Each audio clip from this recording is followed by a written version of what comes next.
నమస్తే, welcome to NSR news.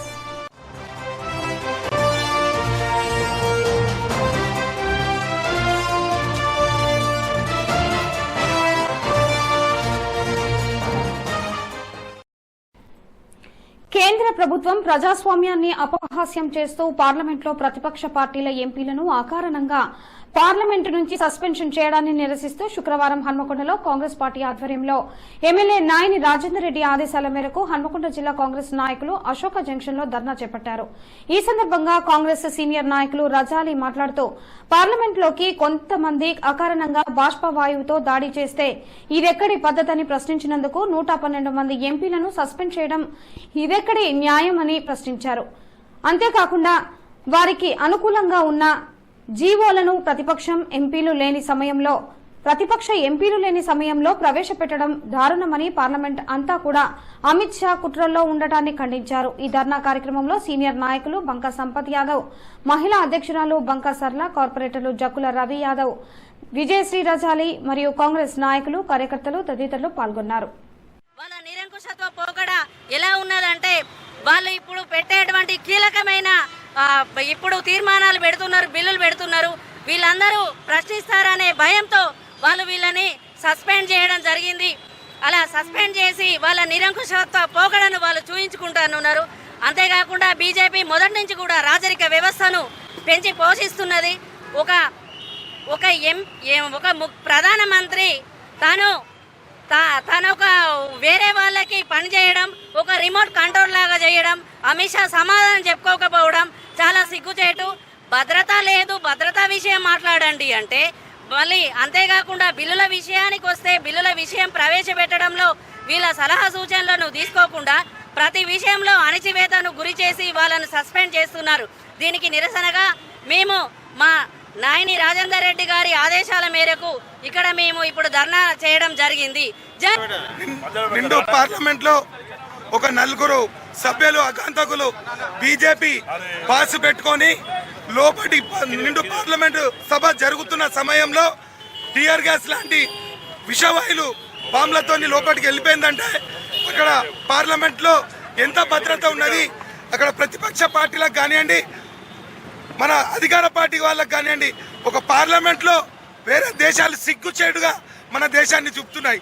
ఒక 4 వ్యక్తులు లోపల జొర్రి అంత అగతం చేసిందని పార్లమెంట్ సెక్షన్లో కాంగ్రెస్ పార్టీ సంబంధించిన ఎంపీలు మాట్లాడుతుంటా ఈ బీజేపీ గవర్నమెంట్కి సంబంధించిన వాళ్ళు కాంగ్రెస్ పార్టీ ప్రతిపక్షాలందరినీ సస్పెండ్ చేయడం జరిగింది. ఆ సస్పెన్షన్ చేయడానికి నిరసనగా ఈరోజు హన్మకొండ వరంగల్ పశ్చిమ నియోజకవర్గ నుంచి నాయని రాజేందర్ రెడ్డి గారు మాకు ఆదేశాల మేరకు ఈరోజు హన్మకొండ కాంగ్రెస్ పార్టీ ఎదురుగా ధర్నా కార్యక్రమం నిర్వహించడం జరిగింది. రాజీ మార్గమే రాజా మార్గమని వరంగల్ జిల్లా ప్రధాన న్యాయమూర్తి కె రాధాదేవి అన్నారు. ఈ సందర్భంగా హన్మకొండ కోర్టు ప్రాంగణంలో ఏర్పాటు చేసిన విలేకరుల సమావేశంలో ఆమె మాట్లాడుతూ జాతీయ మరియు రాష్ట న్యాయ సేవాధికార సంస్థల ఆదేశాలను అనుసరించి మన వరంగల్ జిల్లా న్యాయ సేవాధికార సంస్థ ఈ నెల 30వ తేదీ శనివారం రోజున జాతీయ లోక్ అదాలత్ ను వరంగల్ జిల్లా కోర్టులో మరియు నర్సంపేట మండల కోర్టులో నిర్వహించడానికి అన్ని ఏర్పాట్లు పూర్తి చేశామని అన్నారు. కక్షిదారుల అనుకూలత కోసం రేపు అనగా శనివారం రోజున ఫ్రీ లోక్ అదాలత్ ను నిర్వహిస్తున్నామని అన్నారు. కనుక కక్షిదారులు కోర్టులలో పెండింగ్ లో ఉన్న తమ కేసులను రాజీ కుదుర్చుకోవాల్సిందిగా విజ్ఞప్తి చేశారు. ఈ జాతీయ లోక్ అదాలత్ లో రాజీ పడదగు క్రిమినల్, సివిల్ కేసులు, భూ తగాదాల కేసులు, మోటార్ వెహికల్ యాక్సిడెంట్ కేసులు, వివాహ మరియు కుటుంబ తగాదా కేసులు, bank cheque bounce, electricity, chit fund, disaster management కేసులు, ఇన్సూరెన్స్ కేసులు, ఎక్సైజ్ కేసులు, విద్యుత్ చోరీ, కన్స్యూమర్ ఫోరం కేసులు, ట్రాఫిక్, ఈ చాలన్ కేసులు మరియు ప్రీ లిటిగేషన్ కేసులు మరియు ఇతర రాజీపడదగు కేసులను ఇరుపక్షాల అంగీకారంతో పరిష్కరించుటకు సిద్దంగా ఉన్నామని తెలిపారు. ఈ లోక్ అదాలత్ నందు కక్షిదారులు వారి న్యాయవాదుల సమక్షంలో హాజరయ్యి కేసును పరిష్కరించుకోవాల్సిందిగా విజ్ఞప్తి చేశారు. రాజీపడదగు కక్షిదారులు తమ న్యాయవాదులతో కోర్టులకు నేరుగా హాజరు కావాలని అన్నారు. ఇప్పటి వరకు వరంగల్ జిల్లా వ్యాప్తంగా జాతీయ లోక్ అదాలత్ లో గుర్తించబడిన కేసులలో మొత్తం 441 పెండింగ్ కేసులను పరిష్కరించుటకు సిద్దంగా ఉన్నామని, వీటిలో ఇప్పటి వరకు 441 కేసులలోని కక్షిదారులకు నోటీసులు జారీ చేసి రాజీ మార్గం ద్వారా కేసులను పరిష్కరించుకోవాలని విజ్ఞప్తి చేశారు. కక్షిదారులు తమ వీలును బట్టి తమ కేసులను రేపు అనగా 23వ తేదీ మరియు 30వ తేదీలలో సాయంత్రం 5 గంటల లోపు రాజీ కుదుర్చుకునేలా ఏర్పాటు చేస్తున్నామని తెలిపారు. ఈ ప్రీ లోక్ అదాలత్ లో ప్రీ లిటిగేషన్ కేసులు, ఇతర రాజీపడదగు కేసులను ఇరుపక్షాల అంగీకారంతో పరిష్కరించుటకు సిద్దంగా ఉన్నామని తెలిపారు. అంతేకాకుండా ఈ జాతీయ లోక్ అదాలత్, ప్రీ లోక్ అదాలత్ పట్ల ఎటువంటి సలహాలకైనను, సందేహాలకైనను, ఏదేని న్యాయ సహాయం కొరకైనను న్యాయ సేవాధికార సంస్థను ఆశ్రయించి ఉచిత న్యాయ సలహాలు, సూచనలు పొందవలసిందిగా తెలియజేశారు.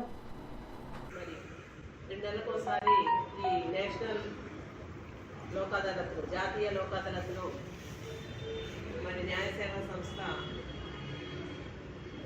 జరుపుకుంటున్నాము.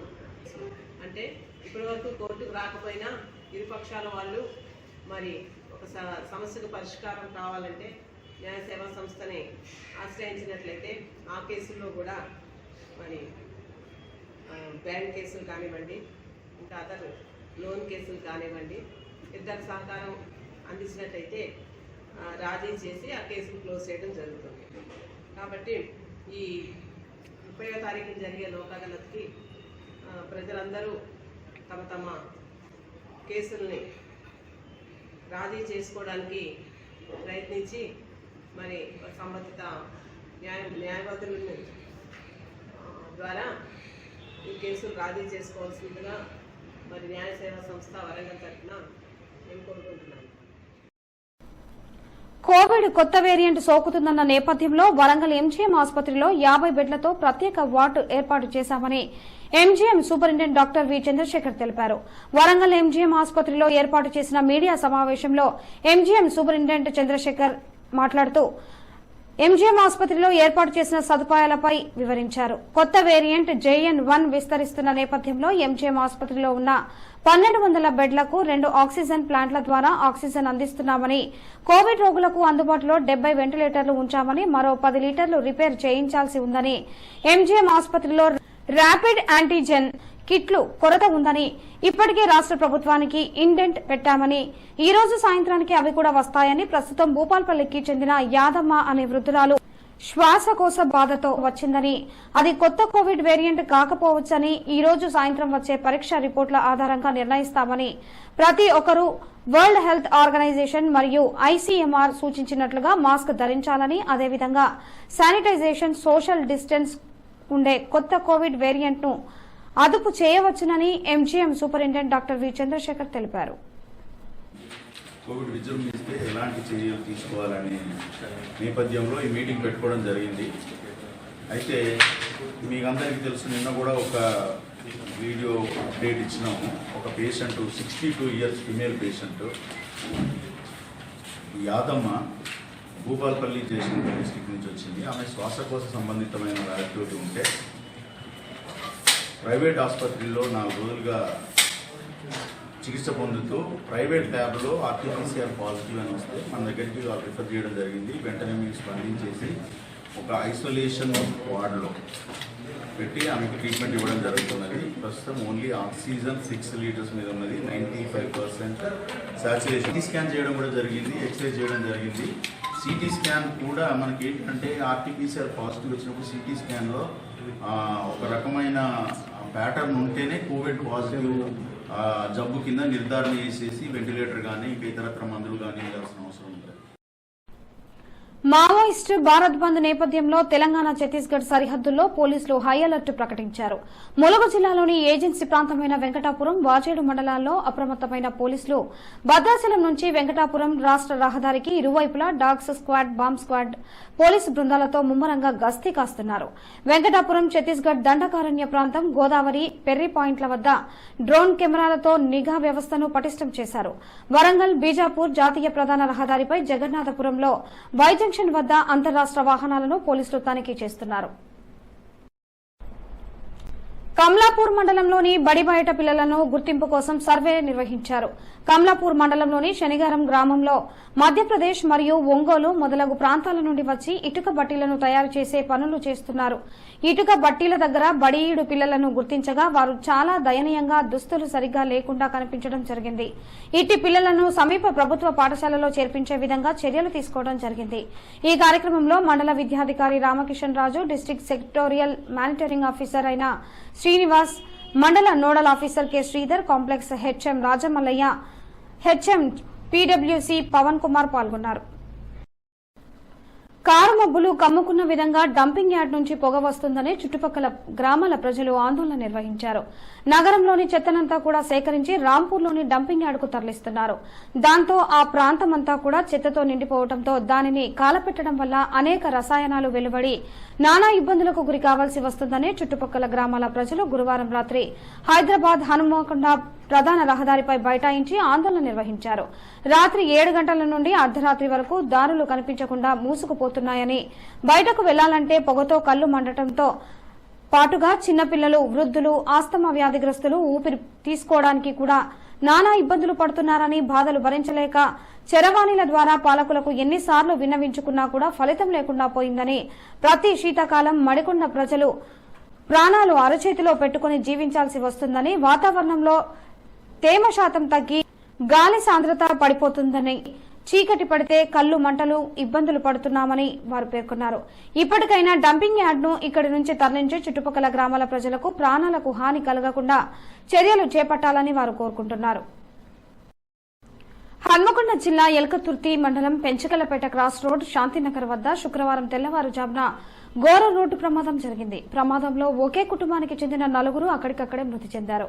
మృతి చెందిన వారిలో మంతెన కాంతయ్య, మంతెన శంకర్, మంతెన భరత్, మంతెన చందన ఉన్నారు.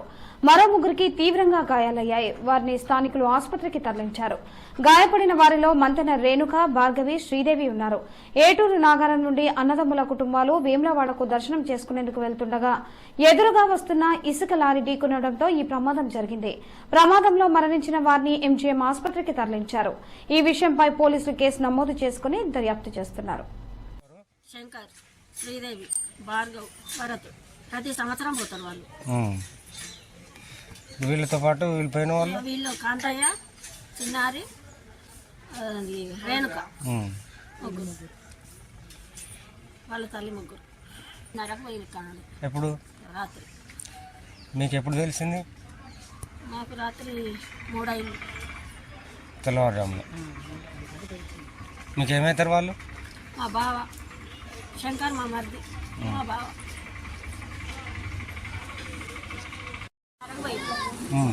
నరకు ఎగిరెక్కి ప్రతి సంవత్సరం వెళ్తారా? ప్రతి సంవత్సరం. కొడుకు తన నాన్న ఆయన అంతే. మా చిట్టి అక్క తన బిడ్డ.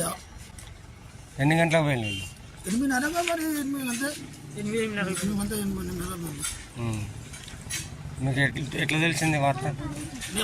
నిన్న రాత్రి తెలిసి 3 గంటలకు తెలిసింది. 3 గంటలకు తెలిసింది. మా అన్న చెప్పింది ఫోన్ చేసి. పైన ఎవరన్నా? పైన